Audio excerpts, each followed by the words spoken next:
கோவை நவ இந்தியா பகுதியில் உள்ள இந்துஸ்தான் கலை அறிவியல் கல்லூரியில் கல்லூரிகளுக்கு இடையிலான போட்டிகள் நடைபெற்றது. இந்த நிகழ்ச்சியில சிறப்பு விருந்தினராக நடிகர் ஜெயம் ரவி கலந்து கொண்டார். அவரது வருகையின் போது அரங்கத்தில் இருந்த மாணவ மாணவிகள் அனைவரும் ஆரவாரத்துடன் உற்சாக முழக்கங்களை எழுப்பினர். நிகழ்ச்சியில் மாணவ மாணவிகளிடையே சிறப்புரையாற்றிய நடிகர் ஜெயம் ரவி இந்த நிகழ்ச்சி மிகவும் மகிழ்ச்சியாக உள்ளது என தெரிவித்தார். காதலர் தின வாழ்த்துக்களை தெரிவித்துக் கொண்ட அவர், என்னுடைய காதலர் தினத்தை விட்டு இங்கு வந்துள்ளேன் என கூறினார். மேலும் எனக்கு நீங்கள் அனைவரும் ஒரு உறவாக இருக்கிறீர்கள் என மகிழ்ச்சியுடன் தெரிவித்தார்.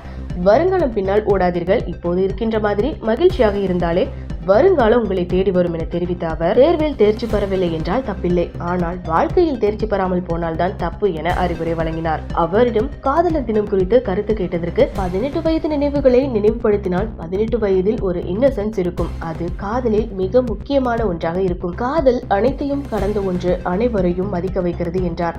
18 வயதில் ரசித்த காதல் பாடல் என்ன என்ற கேள்விக்கு, சிங்கிள் சைடு காதல் இருந்த போது ரசித்த பாடல் என்னவென்றால் மஞ்சம் வந்த தென்றலுக்கு என்ற பாடல் என பதிலளித்து அந்த பாடலை பாடினார்.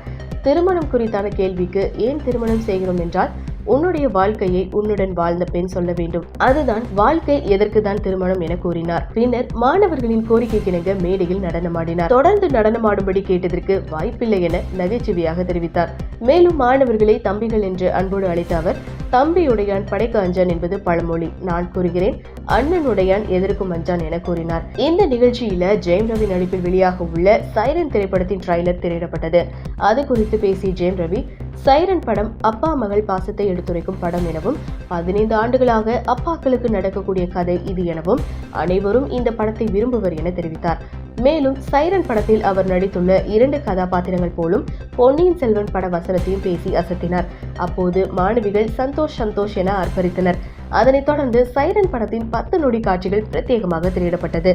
பின்னர் செய்தியாளர்களுக்கு பேட்டியளித்த அவர், கோவை வந்தது எனக்கு மிகவும் மகிழ்ச்சி அளிக்கிறது. சைரன் படம் மிக முக்கியமான படம், குடும்பத்திற்காக இந்த படம் செய்துள்ளேன். இந்த படம் எனக்கு சவாலாகத்தான் இருந்தது.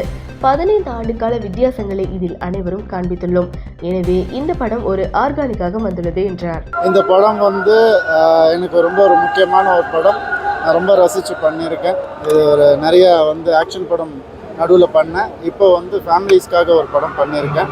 ஒரு மிடில் ஏஜ் மேனாக பண்ணியிருக்கேன். இது சவால் தான் கண்டிப்பாக. கொஞ்சம் அந்த வயசுக்காரங்களை பார்த்து கொஞ்சம் அந்த பாடி லாங்குவேஜ் அதெல்லாம் கொஞ்சம் அடாப்ட் பண்ணேன். ப்ளஸ் படம் ஒரு 15 வருஷத்துக்கான ஒரு டிஃப்ரென்ஸ் காட்டணும். ஸோ அதனால தான் அந்த ஏஜ்டாக கொஞ்சம் நான் மட்டும் இல்லை, எல்லா கதாபாத்திரங்களும் அந்த மாதிரி பண்ணியிருப்பாங்க.